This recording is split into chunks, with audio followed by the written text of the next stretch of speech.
Você gosta de procrastinar? Fale a verdade.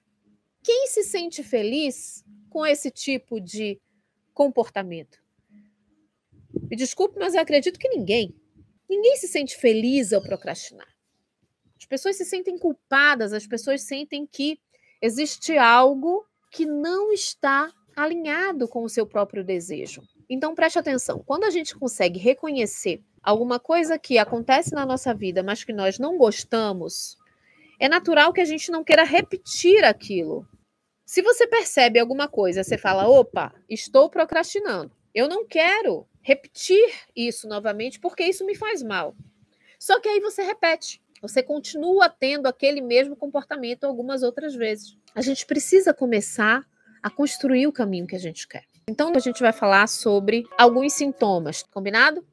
Então, vamos lá. Você tem um adiamento constante. O hábito de adiar, inclusive, tarefas que são muito importantes de forma regular, muitas vezes resultando em prazos perdidos ou compromissos atrasados. Dificuldade imensa em iniciar novas tarefas. E com isso você se sente o quê? Sobrecarregada, ansiosa, às vezes com a simples ideia de iniciar uma tarefa, levando inclusive a um estado de paralisia do trabalho a ser feito. Ou seja, você pensa sobre tudo o que você tem que fazer, só que você simplesmente não dá o próximo passo. Isso lhe paralisa, faz com que você bloqueie as suas ações.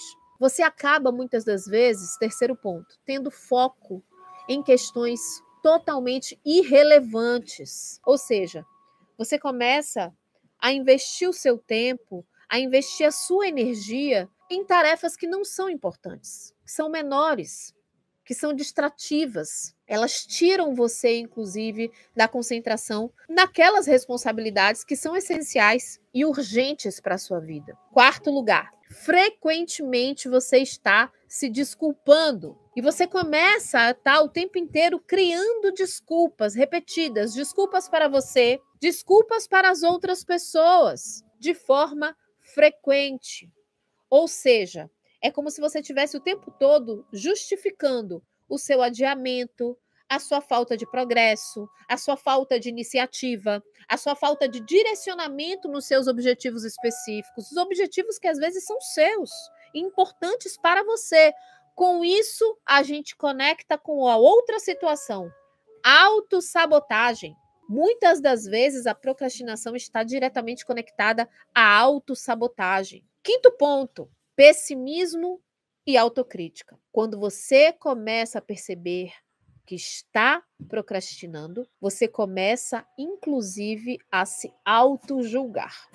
E nesse processo de autojulgamento, você constrói realidades extremamente negativas sobre si mesma. E isso pode fazer com que você finque na sua cabeça uma crença de incapacidade, isso não é para mim, eu não sou boa o suficiente, eu não me sinto motivada porque eu não tenho capacidade para isso, acho que não sou talentosa, sou muito insegura. E aí você acaba se associando a essa questão que você mesma construiu para si. Você começa a se associar, você começa a se intitular dentro disso.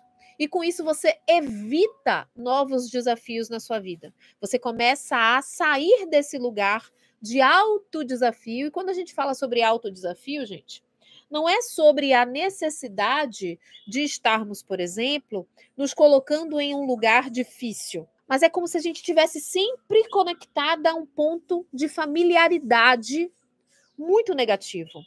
Ah, esse lugar eu já conheço. Ah, isso daqui não tem problema. Deixa para lá, eu não sou boa mesmo. Vou continuar fazendo essas coisas na minha vida. E aí você começa a se auto-sabotar diante daquilo que você constrói para si mesma. Ou seja, você começa a falar para si que não é capaz de realizar alguma coisa. Outro sintoma muito comum dentro da procrastinação. Número 6. Interrupções frequentes. Você tem uma tendência, preste muita atenção nisso, mulheres, porque nós mulheres vivemos, inclusive, a síndrome da cuidadora. A síndrome da cuidadora faz com que você esteja sempre abrindo um espaço dentro do que é importante para você para servir o outro. E esse ponto 6 é muito importante. A tendência de permitir que interrupções externas ou distrações de qualquer natureza tomem o controle do seu tempo. E com isso, essas distrações começam a impedir o progresso efetivo da tarefa que você tem em mãos. Às vezes um estudo, às vezes uma prática, às vezes algo que você precisa fazer é importante para você, seja de âmbito pessoal ou profissional. Você abre espaço para que outras coisas não importantes entrem na frente daquilo que você estava fazendo, abrindo espaço naquilo que é importante para você, para que outra pessoa tome esse tempo que deveria ser seu, ou outra pessoa, ou uma outra situação, uma outra questão, e ela começa a tomar esse lugar. Ponto número 7. Padrões de procrastinação podem se tornar crônicos. Cuidado com os hábitos que você constrói para a sua vida.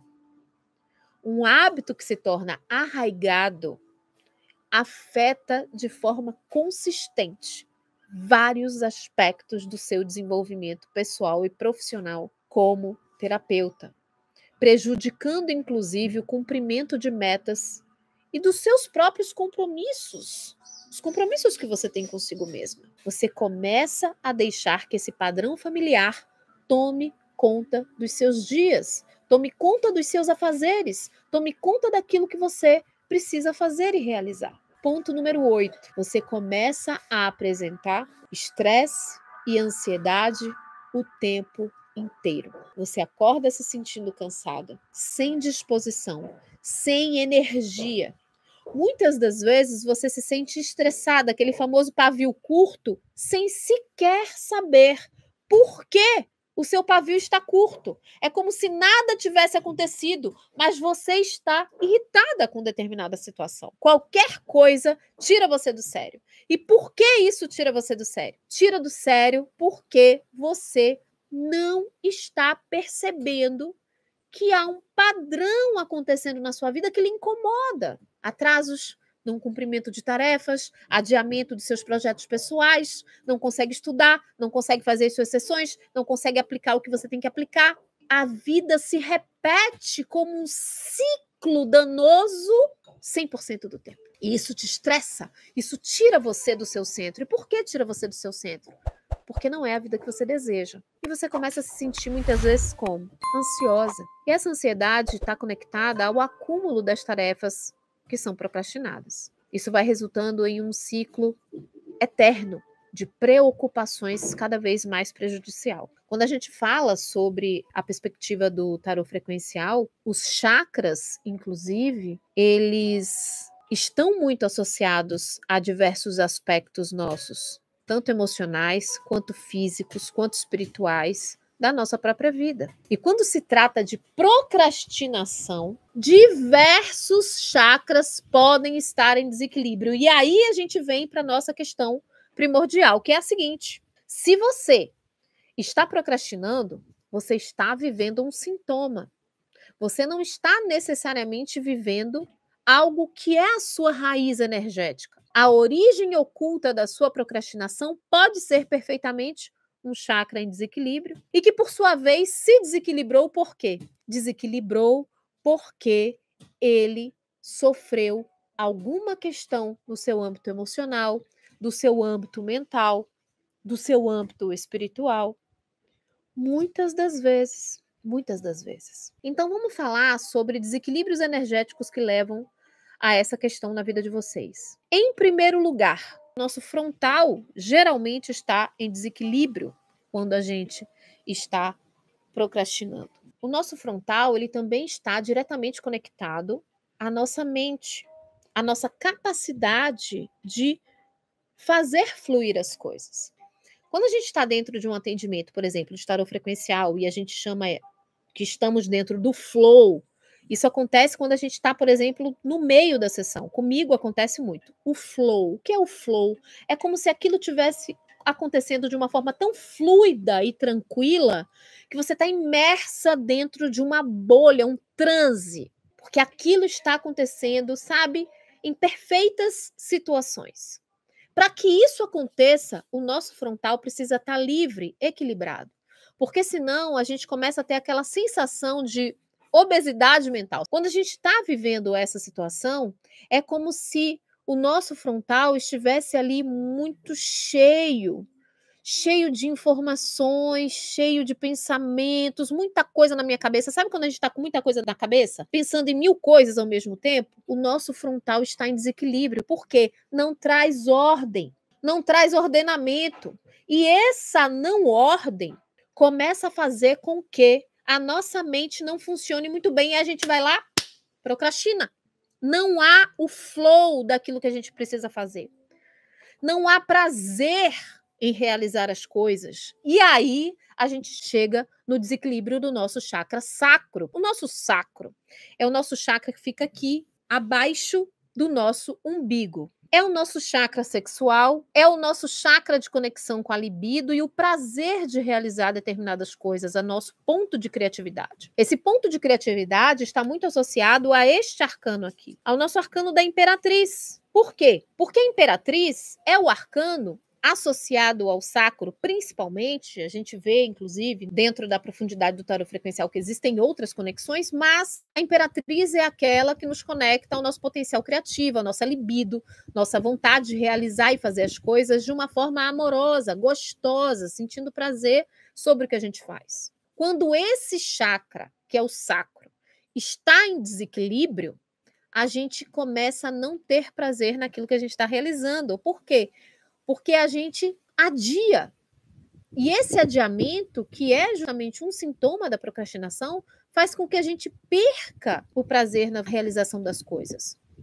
Então, quando a gente vê, por exemplo, esse chakra, que é associado ao nosso prazer, ao nosso fluxo, né? O flow que eu falava para vocês, a criatividade e a nossa consistência emocional, um desequilíbrio nesse chakra leva à falta de motivação, falta de entusiasmo, que pode resultar na procrastinação devido à falta de energia, falta de paixão em realizar as nossas tarefas. E existe um outro chakra que também é atingido pela procrastinação, que é o nosso chakra raiz. O nosso chakra raiz é aquele mais conectado à Terra. E ele é associado à nossa estabilidade, à nossa segurança, à nossa sobrevivência. E o que acontece quando esse chakra está em desequilíbrio? Ele leva a uma certa sensação de falta de segurança. A nossa incapacidade, porque estamos inseguras de forma inconsciente. Esse movimento de insegurança faz com que a gente se sinta incapaz de se comprometer com determinadas tarefas. Por quê? Porque nos leva à nossa sensação de não sermos boas o suficiente para fazer aquilo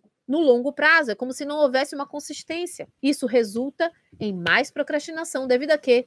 Devido ao medo do desconhecido. Vocês sabem qual é o arcano que se associa a essa situação? Acreditem, o arcano do louco. O louco é um arcano que trabalha a nossa energia para o novo, nos abrirmos, inclusive, a novos padrões não familiares. E todas vocês que estão aqui são mulheres que trabalham no caminho do despertar. Só que há um erro nesse caminho, de acharem que tudo funciona apenas com base no nosso espírito, com base em estarmos conectadas a algo muito abstrato. Não! O louco nos ensina que para irmos para qualquer realização que a gente tenha na nossa vida, nós precisamos fincar bases fortes. E como é que a gente finca bases fortes? A partir de consistência. Consistência naquilo que a gente está fazendo, pessoalmente e profissionalmente. E a gente não quer mais ter essa situação, né?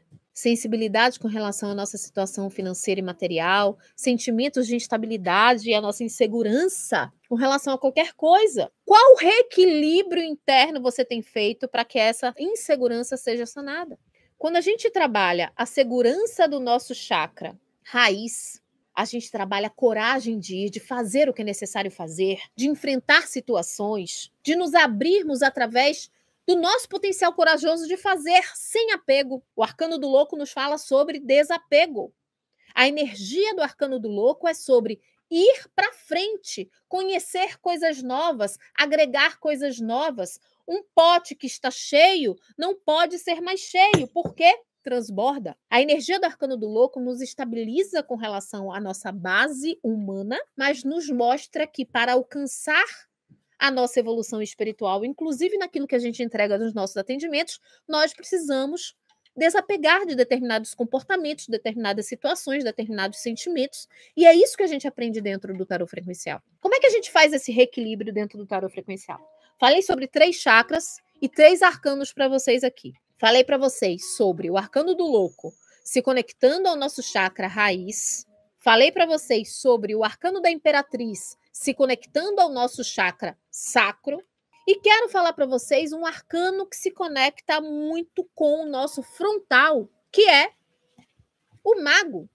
Nossa, Ju, mas eu achei que fosse a sacerdotisa também. Mas o mago, ele representa a energia de manifestação do nosso poder interno, uma reorganização sobre todas as nossas habilidades. Ele é símbolo de iniciativa, de ação, incentiva, inclusive, a utilização dos nossos recursos disponíveis, aquilo que a gente tem dentro da gente para realizar os nossos objetivos. O arcano do mago, ele lembra a respeito da nossa determinação essencial para quê? Para superar a nossa procrastinação. Primeira coisa que a gente tem que parar para pensar sobre qualquer coisa que a gente queira realizar na nossa vida é a decisão inicial de realizar aquilo que a gente quer. Se eu quero alguma coisa, eu preciso decidir. Decidir ir para começar a internalizar o que é necessário fazer, ativando a minha própria criatividade para ser diferente. Sermos diferentes no alcance dos nossos sonhos. O nosso chakra raiz, ele fica na base da nossa coluna. Bem na base da nossa coluna. E isso, gente, é fundamental para que a gente possa chegar no lugar que a gente quer. Ou seja, se você apresenta um desses sintomas, se você percebe que a procrastinação hoje atrapalha a sua vida de uma forma potencial, você pode perfeitamente, através do tarô frequencial, se distanciar dessas situações.